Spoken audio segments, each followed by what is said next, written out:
TDP Janasena మొదటి list ప్రకటనతో పశ్చిమ గోదావరి జిల్లాలో అసమ్మతి సెగలు భగ్గుమంటున్నాయి. పవన్ కళ్యాణ్ హామీ ఇచ్చిన సీటు దక్కకపోవడంతో జనసేన నేత విడివాడ రామచంద్రరావు ఆగ్రహాన్ని వ్యక్తం చేస్తున్నారు.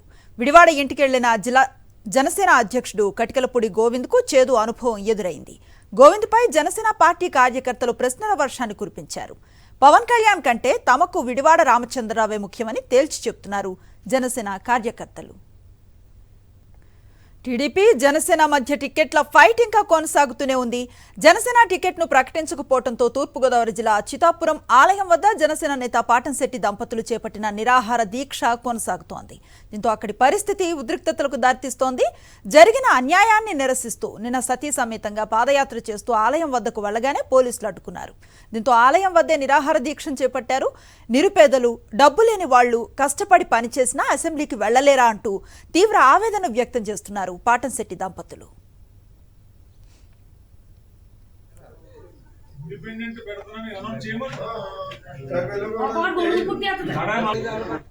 ధర్మానికి, నీతికి, నిజాయితీకి కట్టుబడి ఉంటాను సార్. నేను 18 సంవత్సరాలు సర్పంచ్గా చేసి సుమారు 15 ఎకరాల పొలం నేను అమ్ముకోవడం జరిగింది. నా తండ్రి ఇచ్చిన ఆస్తులు, నా భార్య తెచ్చుకున్న ఇల్లు కూడా నేను అమ్ముకోవడం జరిగింది. ఈరోజు అంటే రాజకీయాల్లో నిజాయితీగా, ధర్మంగా ఉండడం వల్ల నాకు మిగిలింది ఏంటంటే ఒక ప్రజాదరణ, ప్రజల్లో మంచి స్థానం సంపాదించుకున్నాను. నేను ప్రజలందరూ గుండెల్లో ఉన్నాను ఈరోజు. కానీ నేను తీసుకునే నిర్ణయం ఏంటంటే ధర్మాన్ని నేను నమ్ముతాను. నాకు మోసం జరిగిందని నేను అనుకోవట్లేదు. ఎందుకంటే మోసం వాళ్ళు అంటే నేను మోసపోయాను. నేను మోసం చేశారని నేను అంటలేదు. నేను నమ్మి మోసపోయాను. నేను ఆశపడ్డం తప్పు. డబ్బు లేని వాడు హామీ ఇచ్చారు కదా సార్, మీకు హామీ ఇవ్వకపోతే మీరు మోసపోయినట్టు అనుకోవచ్చు. హామీ ఇచ్చి తప్పితే దాన్ని మోసం చేసినట్టు అంటారు. హామీ ఇచ్చారు. రబ్బర్ చెప్పులు వేసుకునేవాడిని అసెంబ్లీకి పంపిస్తాను, సామాన్యుడిని అసెంబ్లీకి పంపిస్తాను, నాతో పాటు తీసుకెళ్తాను. జీరో బడ్జెట్ పాలిటిక్స్ మనం చేద్దాం. 25 సంవత్సరాల ప్రయాణం మంది సుదీర్ఘ పోరాటం చేద్దాం, మనం కలిసి పని చేద్దాం, వ్యవస్థను మారుద్దాం అని చెప్పేసి చెప్పడం జరిగింది. ఆ మాటలను బట్టే నేను 5 సంవత్సరాల నుంచి ఇల్లు వదిలి, నా భార్య నేను కూడా ఇల్లు వదిలి రాత్రి పగలు తిరగడం జరిగింది. కానీ పవన్ కళ్యాణ్ గారు నన్ను మోసం చేశారని నేను భావించట్లేదు. నేను నమ్మి నాలాంటి వాళ్ళు మోసపోవడం, ఇప్పుడు ఆకాశానికి నిచ్చినేయడం, తర్వాత కొండకి దారం పెట్టి లాగడం అనేది కష్టం. సామాన్యుడు కోట్లాది రూపాయలు లేనివాడు అసెంబ్లీకి వెళ్ళడం అనేది జరగని పని. అది నిరూపణ అయ్యింది.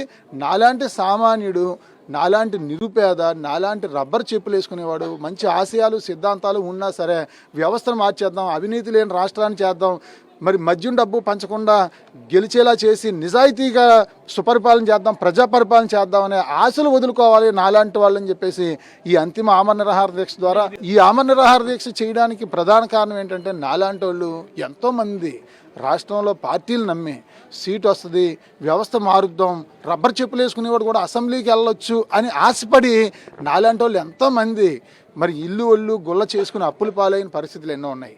మాలాగా ఎవరు కూడా మోసపోకూడదు, మాలాగా ఏ కుటుంబం రోడ్డును పడకూడదని చెప్పేసి వాళ్ళందరూ కళ్ళు తెరిపించడం కోసం 5 ఏళ్ల పాటు ప్రజల మధ్య ఉండి వారి కష్ట నష్టాల్లో తోడున్న తమకు టికెట్ ఇవ్వకుండా జనసేన పార్టీ మోసం చేసిందన్నారు పాటంశెట్టి సూర్యచంద్ర భార్య శ్రీదేవి.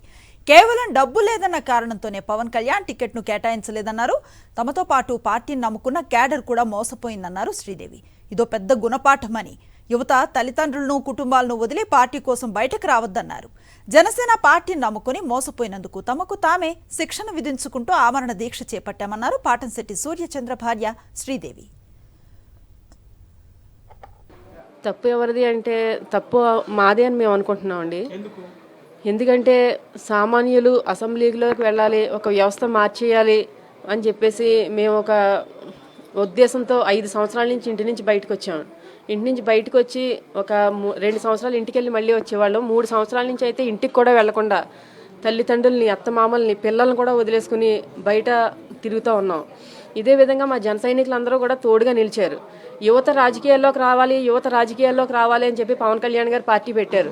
యువత రాజకీయంలోకి వచ్చారు, ఆయన మాట ప్రకారం వచ్చారు యువత రాజకీయంలోకి. కానీ ఎందుకు వచ్చి ఇప్పుడు ఏం చేయాల్సి వచ్చింది? వాళ్ళకి ఏం న్యాయం జరిగింది అసలు యువతకి? ఇప్పుడు పొత్తు పెట్టుకున్నారు, చంద్రబాబు నాయుడు పార్టీతో పొత్తు పెట్టుకున్నారు. అందులో మొత్తం అందరూ కూడా తలపండిపోయిన నాయకులు అందరూ ఉంటారు. ఆ నాయకుల మధ్యలో ఇప్పుడు ఈ యువతను వాళ్ళు ఉంచుతారా? అసలు ఈ యువత రాజకీయాల్లోకి రావాలన్నా, వాళ్ళకి పదవులు రావాలన్నా వాళ్ళు రాణిస్తారా? వాళ్ళే తీసుకుంటారు తప్పించి యువతను ఇంకా తొక్కేయాలని చూస్తారు తప్పించి యువతను ఎవరు పట్టించుకుంటారు? అటువంటిప్పుడు యువతను రమ్మని రాజకీయాల్లోకి రమ్మని వాళ్ళకి ఆశ పెట్టడం దేనికి?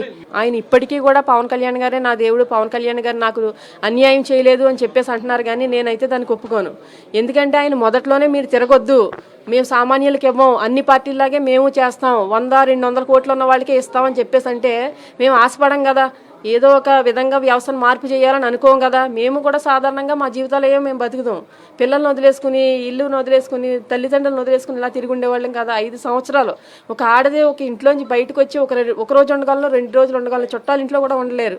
అటువంటిది రోజుకొక ఇంట్లో, రోజుకొక గుడిలో, రోజుకొక ఊరిలో ఒక ఆడది ఉండాలంటే ఎన్ని ఇబ్బందులు ఉంటాయో నేను చెప్పనవసరం లేదు.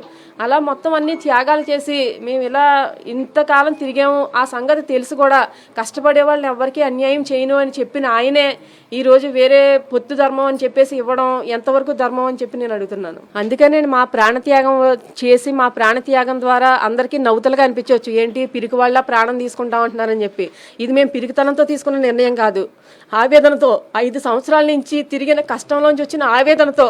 మాలా ఎవరు కూడా పాడవకూడదు. అట్లీస్ట్ ఇప్పటి వరకు మాతో తిరిగిన మా జన సైనికులన్నా మారి ఇప్పటికైనా వాళ్ళ పిల్లం బిడ్డల మాటలు విని, తల్లిదండ్రుల మాటలు విని, వాళ్ళ జీవితాలు వాళ్ళు ఉంటారని చెప్పేసి మా కాన్స్టిట్యున్సీని దృష్టిలో పెట్టుకుని నా ప్రాణత్యాగానికి అయితే నేను సిద్ధపడ్డాను. అనంతపురం జిల్లా టీడీపీ కార్యాలయం వద్ద ఉద్రిక్తత చోటు చేసుకుంది. సింగనమల నియోజకవర్గ టీడీపీ అభ్యర్థిగా బండారు శ్రావణిని నియమించడంపై అసంతృప్తి భక్తుమంది. 2-man కమిటీ సభ్యులు ముండిమడుగు కేశవరెడ్డి, ఆలం నరసనాయుడు ఆధ్వర్యంలో నిరసన చేపట్టారు. జిల్లా టీడీపీ కార్యాలయంపై అసమ్మతి నేతలు రాళ్లు రువ్వారు. దీంతో టీడీపీ కార్యాలయంలో అద్దాలు, ఫర్నిచర్ ధ్వంసమయ్యాయి. చంద్రబాబు, లోకేష్లకు వ్యతిరేకంగా నినాదాలను చేశారు.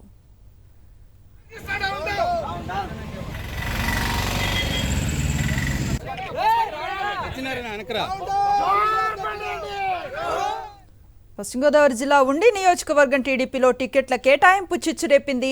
ఉండి టికెట్ మంతెన రామరాజు కేటాయించడంతో ఆగ్రహాన్ని వ్యక్తం చేస్తున్నారు టీడీపీ మాజీ ఎమ్మెల్యే వేటుకూరి శివరామరాజును బుజ్జగించేందుకు వచ్చిన నియోజకవర్గ పరిశీలకుడు నాగేంద్ర కుమార్ శివరామరాజు కార్యకర్తలు అడ్డుకున్నారు.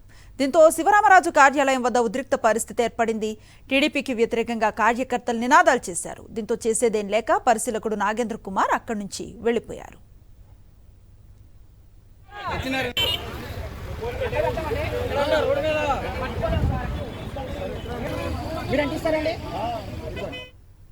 కృష్ణా జిల్లాలో టీడీపీ, జనసేన నేతలు, కార్యకర్తల మధ్య టికెట్ల చిచ్చు మరింత అగ్గిరాజేస్తోంది. పెడన టికెట్ టీడీపీకి కేటాయించడంతో పవన్ కళ్యాణ్ పై జనసేన కార్యకర్తలు మండిపడుతున్నారు. పార్టీ కోసం కష్టపడ్డ తమను పవన్ దారుణంగా మోసం చేశాడని, తమ ఆశలన్నింటినీ అడియాసలు చేశారని ఆగ్రహాన్ని వ్యక్తం చేస్తున్నారు. 10 ఏళ్లుగా పార్టీ కోసం కష్టపడి పనిచేసినా తమను సంప్రదించకుండా ఎలా పెడన టికెట్ను టీడీపీకి ఇస్తారని ఫైర్ అవుతున్నారు. కృష్ణా జిల్లా జనసేన పార్టీ అధ్యక్షుడు టీడీపీ కోహట్టుగా పనిచేస్తున్నాడని విమర్శలు గుప్పించారు. జిల్లా అధ్యక్షుడు బండ్రెడ్డి రామకృష్ణ టీడీపీకి అమ్ముడుపోయాడని తెలిపారు. నిర్ణయాన్ని మార్చుకోకపోతే 2 రోజుల్లో భవిష్యత్ కార్యాచరణను ప్రకటిస్తామని స్పష్టం చేశారు.